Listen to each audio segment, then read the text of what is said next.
Okay, आजको video रहेको छ एसेवा मनी ट्रान्सफरमा पैसा पठाउँदा काठमाडौँमा घर जित्ने अवसर।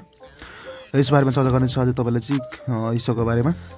घर जित्ने तपाईले चाहिँ पाउन सक्नुहुन्छ अभियानमा। डिजिटल रेमिटेन्स कम्पनी एसेवा मनी ट्रान्सफरले मेरो डिजिटल देश अभियान सञ्चालन गरिएको छ।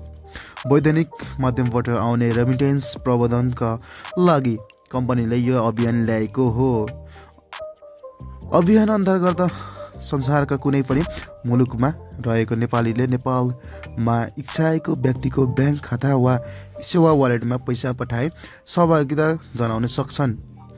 अभियानमा सहभागी भई एसेवा मनी ट्रान्सफर मार्फत रकम पठाउँदा हरेक महिना एकजनाले 6 महिनासम्मको आकर्षण पुरस्कारहरूको प्याकेज तथा बम्परमा एकजनाले काठमाडौँमा घर प्राप्त गर्नेछन्। मेरो डिजिटल देश अभियान मार्फत विदेशमा रहेको समस्त नेपालीलाई डिजिटल वा वैधानिक माध्यमबाट देशमा रेमिटेन्स पठाएर देशको आर्थिक उन्नतिको योगदान पुर्याउने यस अभियानबाट सहयोग पुग्ने विश्वास छ, कम्पनीको प्रमुख कार्यकारी अधिकृत अशोक कोइरालाले भने।